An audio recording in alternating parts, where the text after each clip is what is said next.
Hello, I'm Marissa Martino, certified dog behavior consultant in Boulder, Colorado, and you're listening to the Paws and Reward Podcast, where dog training and personal growth meet. On the show, we stop and reflect on ourselves, the human-canine bond, improving the relationships with our loved ones, and behavior change strategies for you and your dog. Hey everyone, I am excited for this episode because I have a little panel discussion with a few of my dearest clients and a professional trainer and colleague of mine.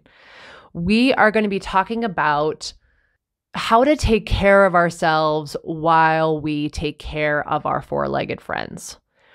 Having a dog, caring for a dog, training a dog, all of that is just, it can be filled with so much joy and so much excitement and so much fulfillment. And it can also be filled with challenges and overwhelm and stress and heartache at times. And so this is the podcast where we talk about both. We're not glorifying anything, and we're not drowning in the challenges, but we are sort of balancing both. And so in this podcast episode, I have on Tiffany Chen, Jenni Pfafman, and Kelly Ferber. And Tiffany is the owner of Pawsistant, a business dedicated to helping dog professionals grow their business through social media and content marketing.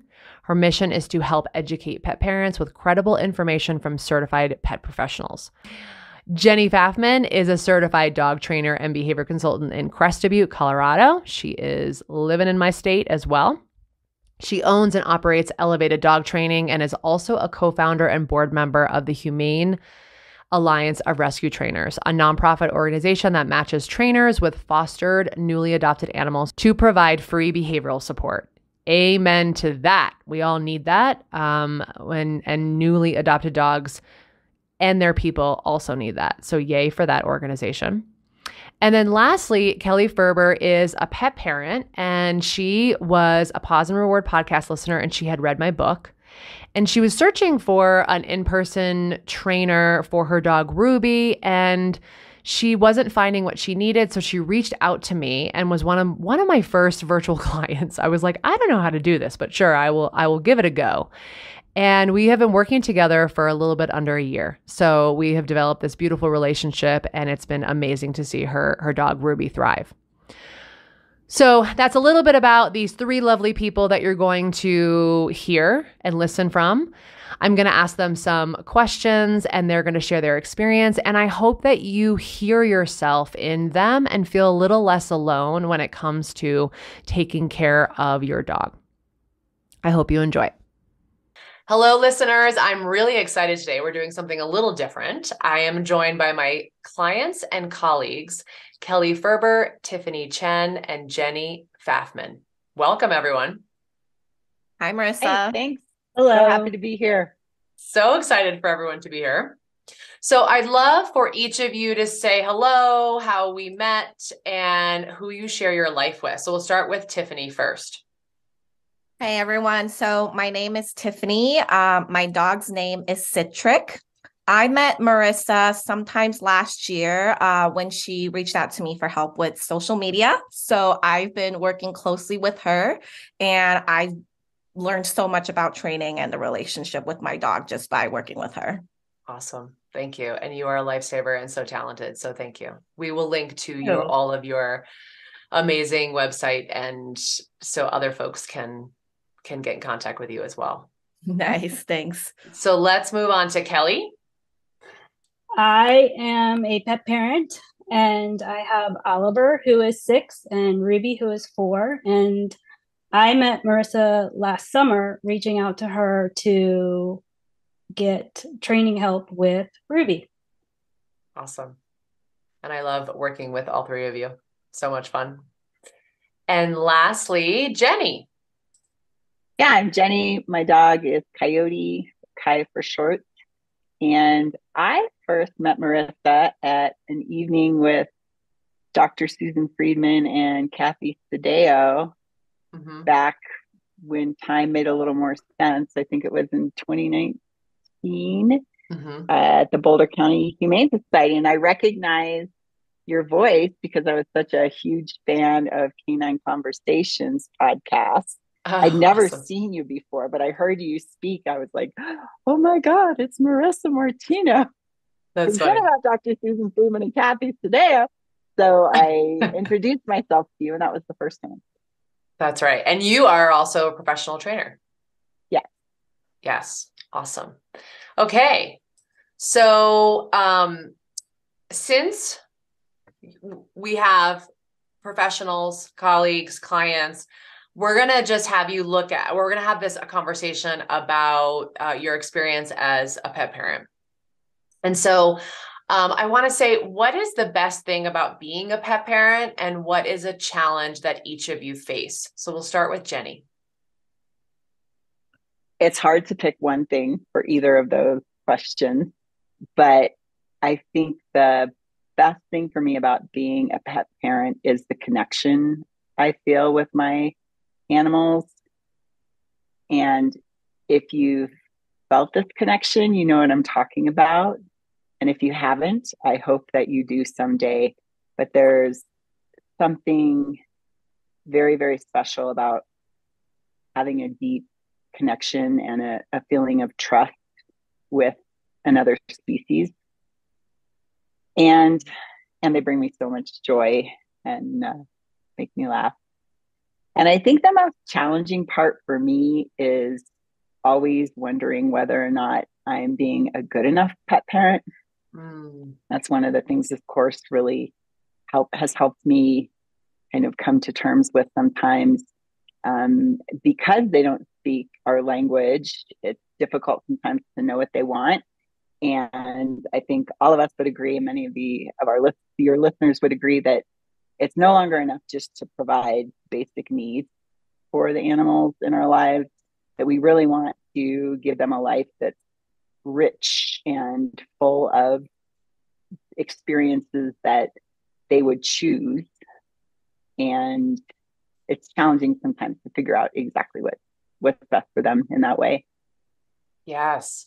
I thought I was alone in that, with some of my love language, like one of my top 2 love languages is words of affirmation. And I don't ever get that from my dog. Right. So I spent like my whole life with Sully being like, I just don't think I'm enough for him. And then I would talk to like my friends that are not dog trainers, and they were like, what are you out of your mind? How do you think you're not, you just planned like a 4-day camping trip with him to Telluride. Like, what do you mean you're not enough for this dog? I don't understand. But you're right. We don't get, at least for me, we don't get like this verbal confirmation, like, yes, thank you so much for doing A, B, and C for me. That really landed. Like we can read their body language. We can see, we could, monitor their behavior, but it's not like if Jenni, you and I are really good friends, and I called you up and showed up for you when you were feeling really down, like you could tell me like, hey, that really landed for me. Like, thank you so much. Right. We don't get that in that form with our dogs. So yeah, thank you for normalizing that. I appreciate that. Awesome. Kelly. So what is the best thing about being a pet parent and a challenge that you face? The best is the love and joy and laughter and sense of humor that the dogs have. The challenge is balancing having 2 dogs with very different needs and making sure that their individual needs are met. Yes. Along with yours, right? So correct. Yeah. So it's like 3 beings living together. And how do you as the caregiver make sure to take care of everyone involved so everyone's thriving, knowing that like, gosh, that's going to change from day to day. That's going to change from hour to hour. That's going to change from season to season. And so it can be tricky. Like Sarah Stremming always says, balance is a verb, right? So it's, it's never something you just like check off the list. Like maybe some aspects are, but yeah, always sort of coming back to it to make sure that you are balancing everyone's needs it's a big undertaking. Awesome. Thank you for sharing. And lastly, Tiffany. Yeah, so Citric is like my first dog ever. So I think, just he made me a pet parent, and it's like opened a whole different world for me. Like I've learned so much about like animal behavior and training.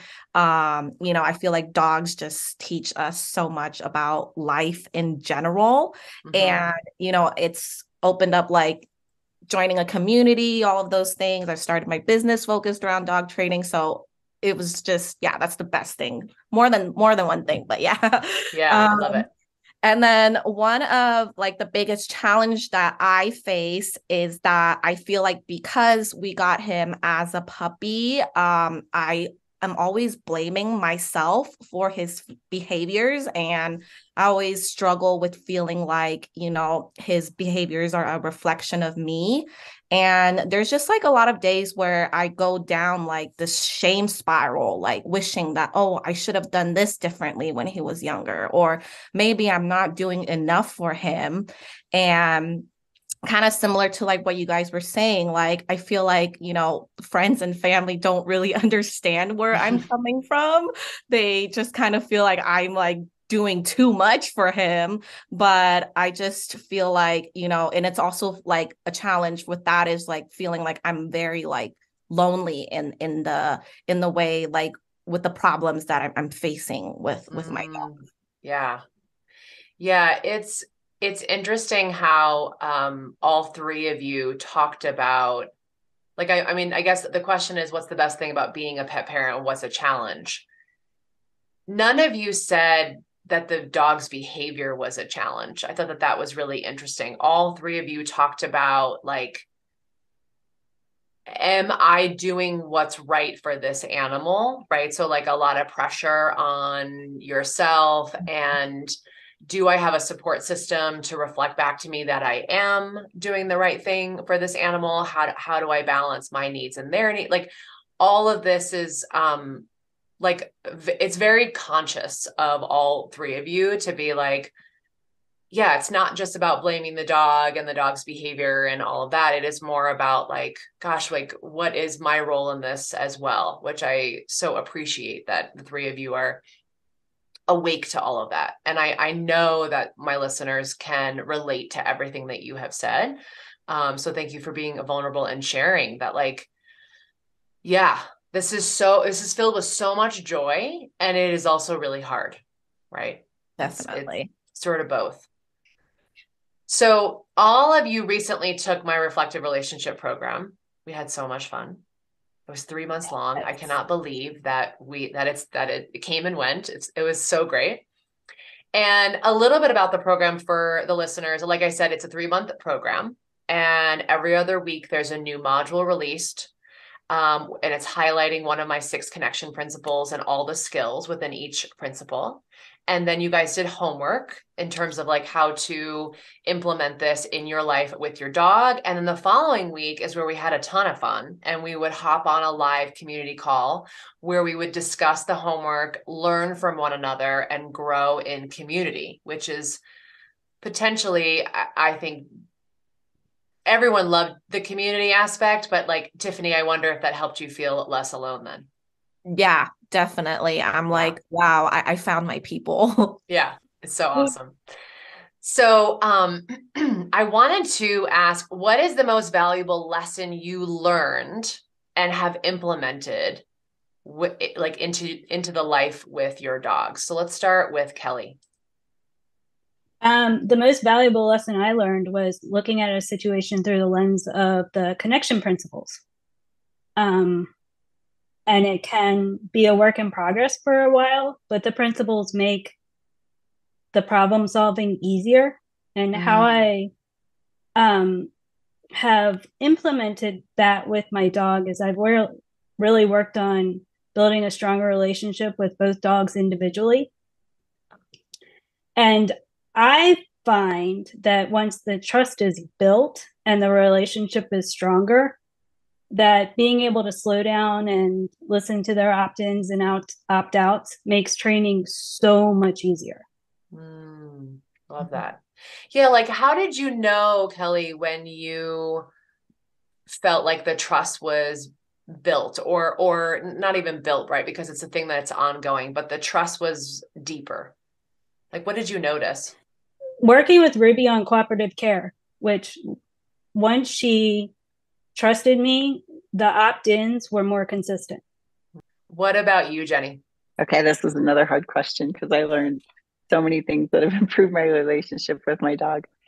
But I think a combination of some of the connection principles that we learned. So probably, I'd say like stopping to notice all conditions, pausing to notice all conditions, and that and the whoa that we learned, and probably some of the other principles have helped me take a step back from everything.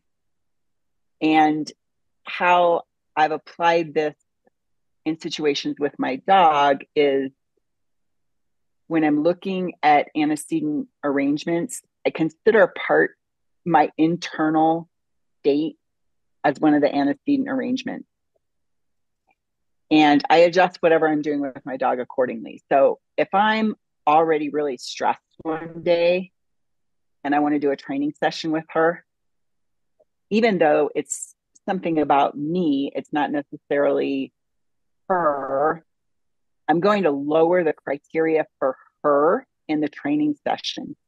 Because if the criteria is too high and I'm already stressed, I tend to be more easily frustrated.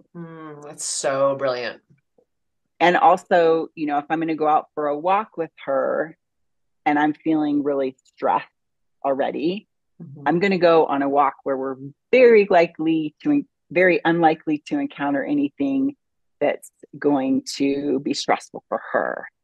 So I guess, I don't know, it all goes back to antecedent arrangements and setting both her and me up for success by, you know, adjusting criteria accordingly and like looking at the big picture and not just, what do I need to accomplish in this training session?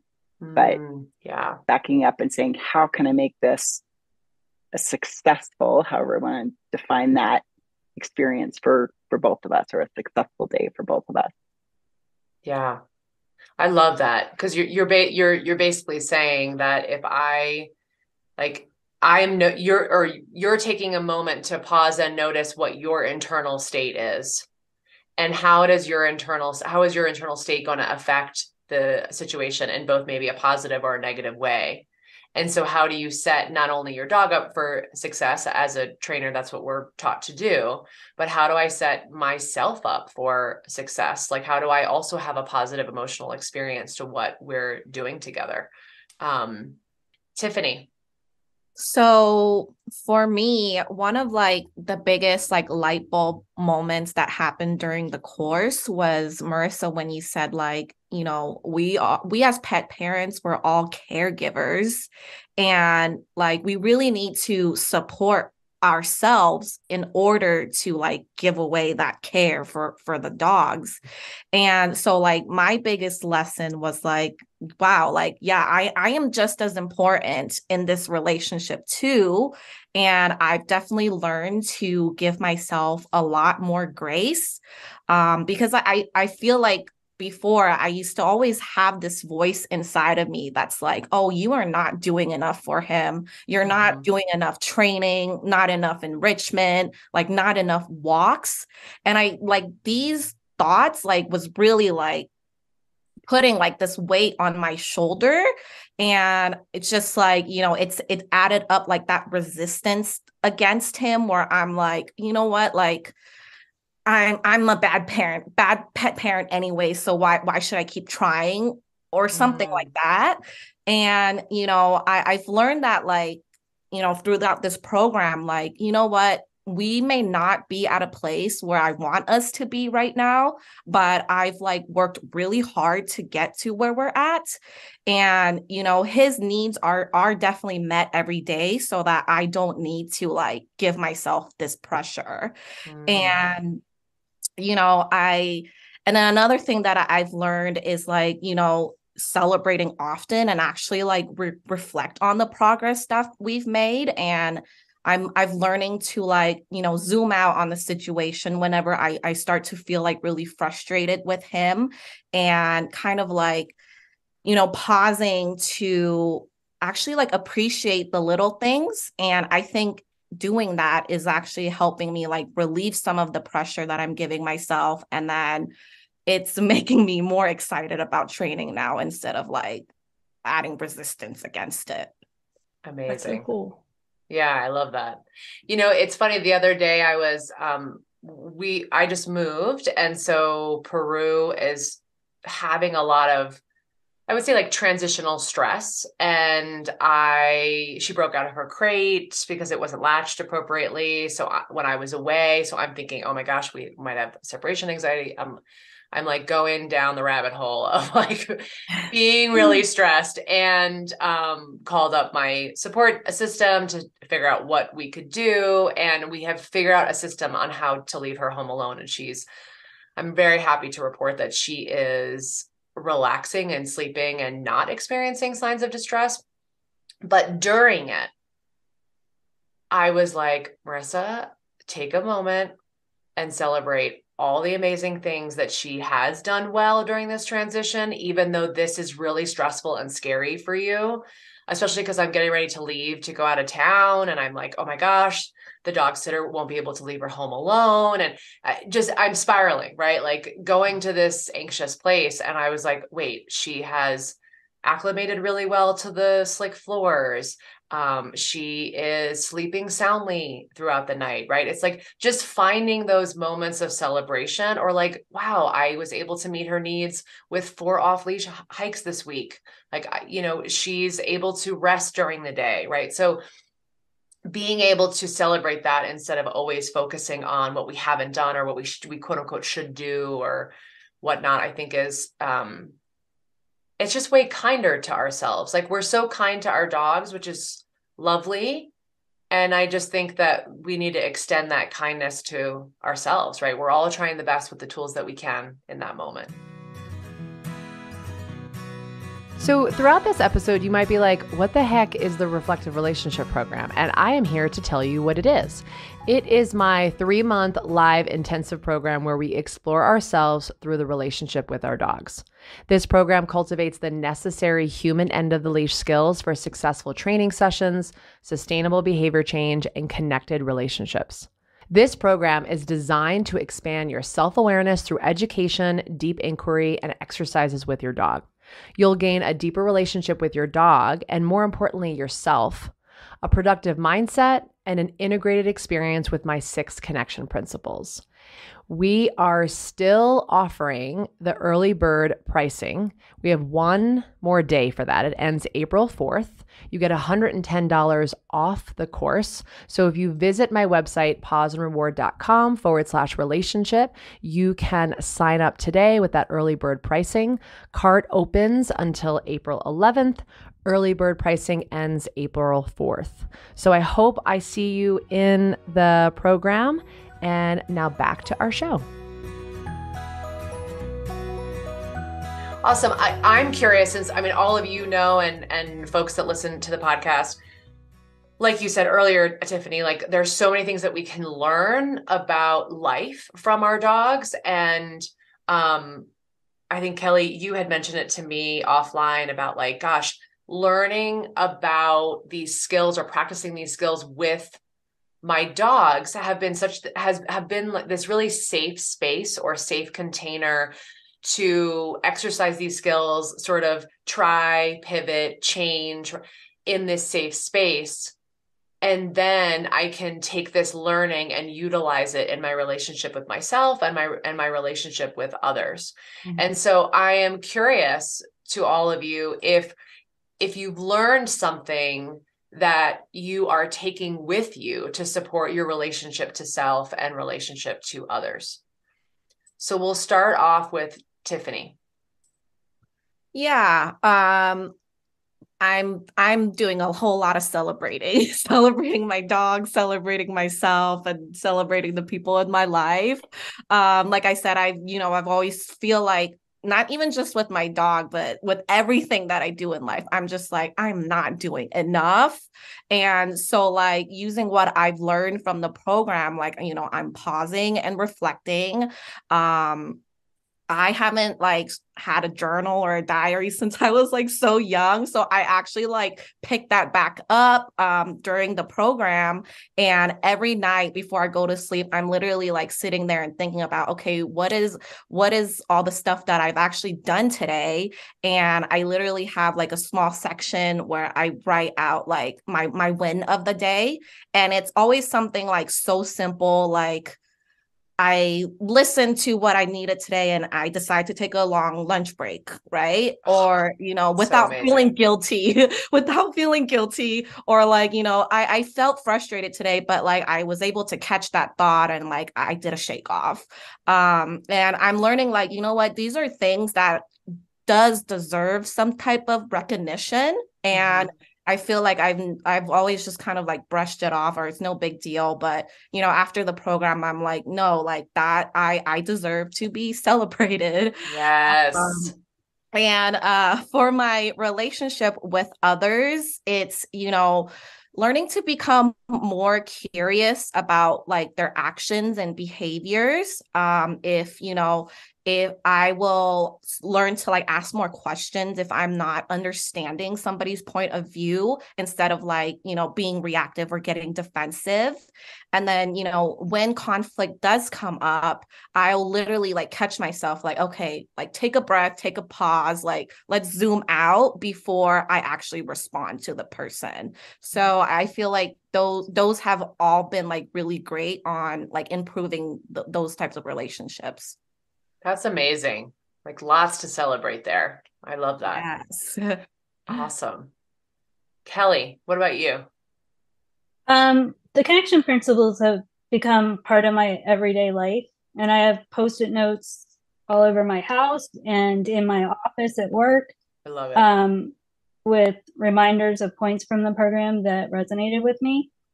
And I've learned that life by spreadsheet is pretty awesome. And so I've created a connection principles spreadsheet and have a tab for Oliver, Ruby, myself, and others. Wow, that's amazing. That I can track progress, because if I can like visibly see the progress, then it's easier for me to stay out of my own head. I love that. So cool. It's so cool. And we talk about tracking progress and trying to, right, so that we can then celebrate, right? So I love that you created a system that helps you remember to focus on the connection principle. So a visual system, but then you have a spreadsheet, which I mean, like so amazing. And so then do you find— I want the spreadsheet. I know, I do too. It's still evolving. So once it's done, I'll send it to you. Okay, cool. I love when Kelly, we were working together and we were talking about the connection principles, and you're like, I have a meeting tomorrow. I'm going to interview a doctor and I'm going to bring the connection principles with me. And I'm going to ask them if they can adhere to this. And I was like, get out of here. That is so amazing. Like, I'm either going to bring you onto my team only if you can do these things, which is so great. That's cool. Jenni, what about you? So a couple of things that have changed for me since I took your course, actually during the course, but have continued. One is I work a lot with dogs that have reactive behavior, as we would label it. And, they overreact to certain stimuli in particular contexts. Mm-hmm. I started recognizing this in myself and looking at and noticing patterns of like certain times of the day when I'm just like have no patience with anybody or anything, and asking myself, how can I change the antecedents? Mm-hmm. I'm always going back to antecedent arrangements. How can I change things to prevent this from happening in the future, rather than just trying to, asking myself, like, why am I always, snappy with everybody in the morning? Or why do I feel so stressed out in the morning? why can't I just be, wake up and be calm and happy, looking at how can I change things so that I'm not feeling like that. Mm-hmm. And I talked about this in the course. I just like a couple of simple things like preparing my dog's morning Tong before I go to bed. And in the morning, I just have that to give to her while the cats are crying because they want attention. And, and I just need a cup of coffee and my husband is hungry for breakfast. And, just so changing a couple things so that isn't a repetitive cycle. And that improved, made me feel better about myself, made me feel better internally, and improved my relationship with all the living creatures around me.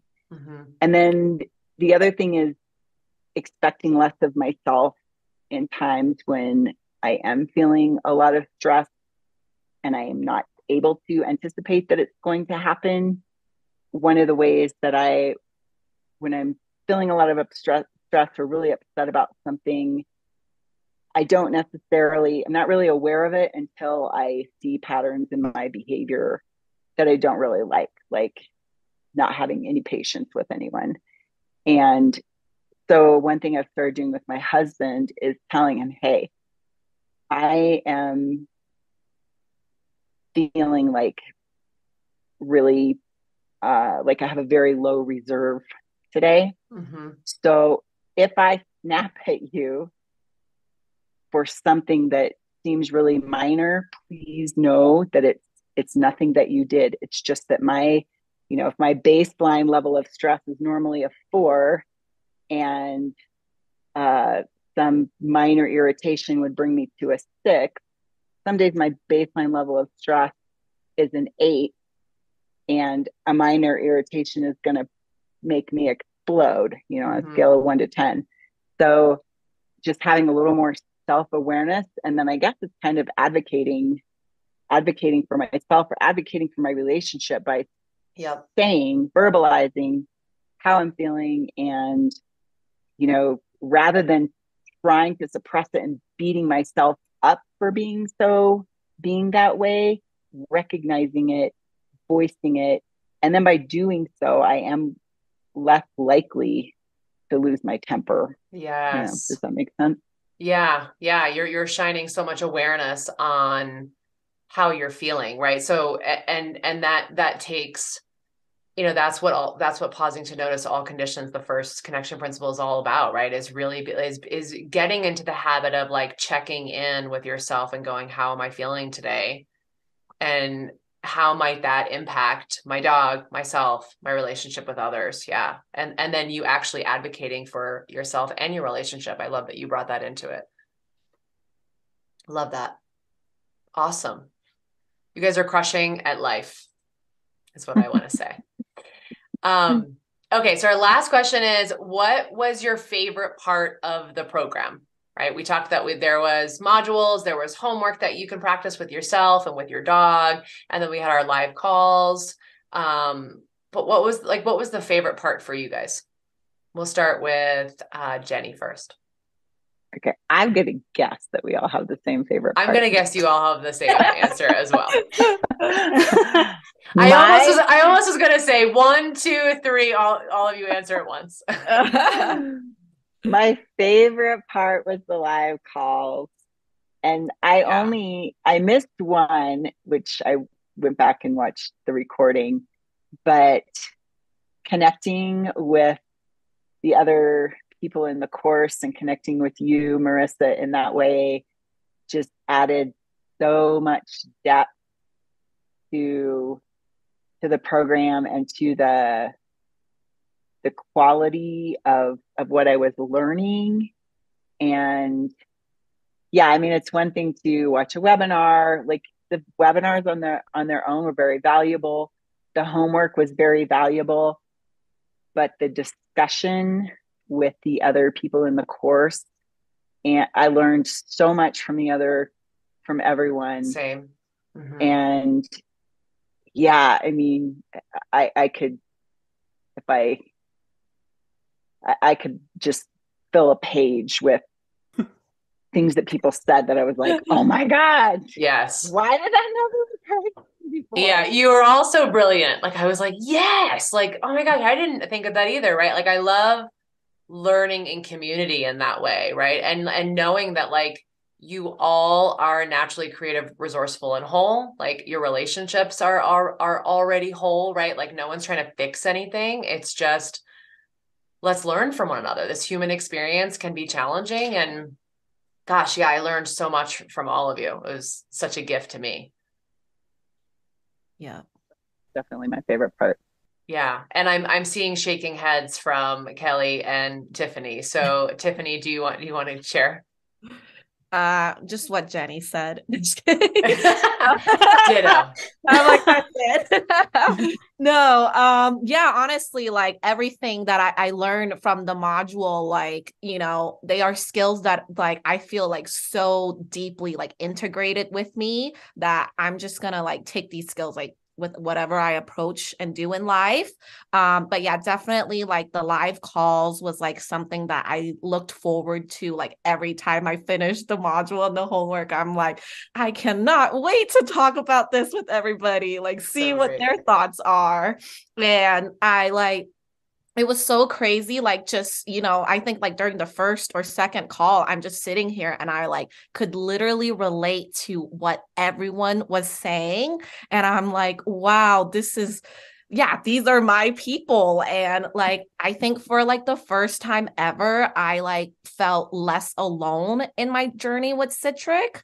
And I think somebody said this during the call, but like, you know, they didn't feel like, and I didn't feel like a crazy dog lady who was like obsessed with my dog. Like I found a bunch of other people who was feeling the same way as me. And like, you know, like this is a normal feeling.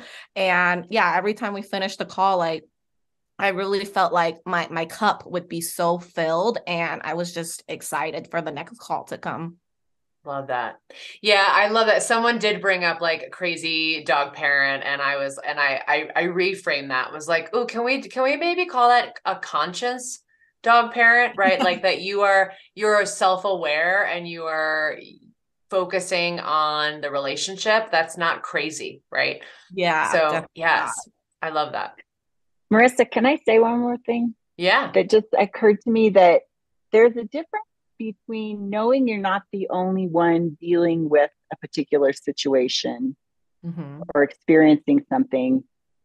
There's a difference between that and not feeling alone in what you're doing. Like say more about that. As a trainer and behavior consultant, I know I am not the only one that struggles with my dog's behaviors.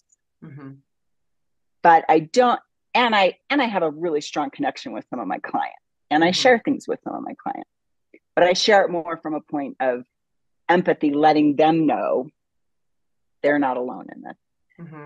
But it's different there's a difference between being aware that I'm not the only one with this situation and connecting with other people who are going through similar, you know, living in a similar situation, and having them tell me like, you know, oh my gosh, this is not, you know, I feel the same thing. Not, I am also like, oh, look, that person, their dog is barking and lunging on the leash, just like my dog barks and lunging on the leash. There's a difference between that and Tiffany saying, yeah, this is how I felt today when my dog reacted in this situation. And I'm like, oh my gosh, that's exactly how I feel. How, you know, how are you helping yourself through the situation? You see the difference? And I think that's one of the like really rich parts of this course is we could have learned a lot of these things we could have learned about the connection principles and done the homework and gained a lot just from doing that. But connecting and feeling supported by the other students in the class and by you, that just like was the icing on the cake.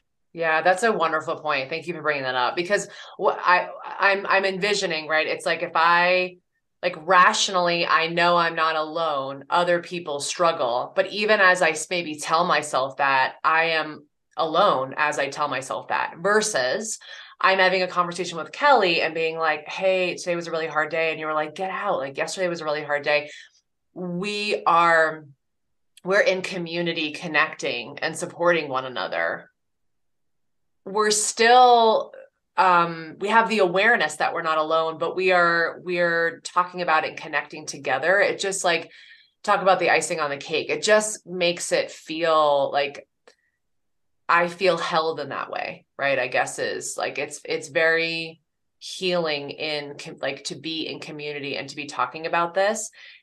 And again, no one's fixing anything for anyone. It is just like, bearing witness to somebody's concern can be healing in and of itself, right? Like sometimes if I just sit for my client and listen, and I'm not going to solve the issue, or I'm just listening to what their concern is, like I have been told so many times by clients, like that was so helpful to me when I was like, oh wait, but I didn't fix it for you. And they're like, yeah, no, I just needed space to be heard. Right. And so I think that that's what you're touching on, is that there was a space designated for you all to be heard in whatever way you wanted to share out loud, to talk in breakout rooms, to write in the chat, right? Whatever way you felt comfortable.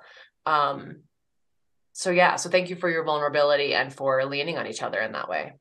Kelly, what's your response? I have a feeling you're going to say community as well. Yes. And it was really interesting to me how quickly a group of people who the only person that we knew was you, and how quickly we gelled together and we grew together through the relationships of our dogs. Mm-hmm. Yeah. Yeah. You guys are still connecting. I love it. It's so awesome. Yeah. So I have a question for Jenni before we wrap up, because Jenni, you are, like I mentioned, you're a professional trainer. You mentioned it as well. Is there anything that you have learned from the course that you're now implementing into your private practice? Yes, that's a great question. And right off the top of my head, I will say I've been very conscious about, we talked a lot about advocating for our dog and advocating for ourselves. But one distinct thing I've started to do is be very conscious about asking my clients when I tell them, hey, you need to advocate for your dog. And this is what I mean by advocating for your dog, asking them, do you feel comfortable doing that? Mm-hmm. And do you want to practice doing that before you actually have to do that? Or do you want me to demonstrate what that looks like? That's a really big thing I've started doing, where I used to just, hey, advocate for your dog. If you don't want someone to pet them, tell them you can't pet my dog. So going deeper into that, and trying to be aware of, a little bit more about not just focusing on the canine part of the relationship, but I mean, I know that training and behavior consulting, a lot of it is the human aspect of it, but being more curious with my clients about how they're feeling about certain things, and how that, helping them notice how that might be affecting what is going on with their dog. Those are two of the big things that just come to my mind. I'm sure I could come up with a whole list for you if you would like. Yeah, no, that's great. I'm loving that. Again, these connection principles are designed to put in your pocket, and the skills that come along with each principle, they're designed to put in your pocket and take them wherever you go, right? These are more life skills than anything else.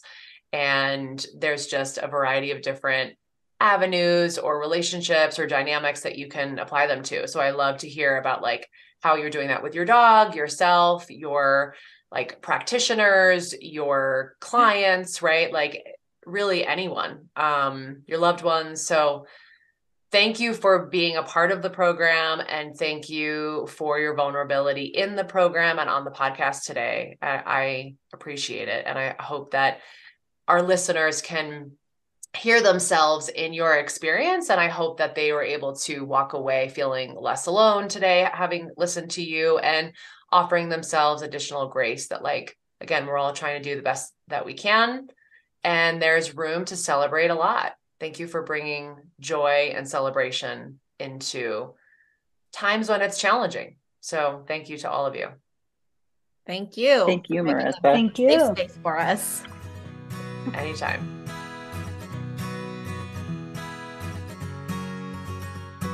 Thanks so much for listening to this episode of the Paws and Reward Podcast.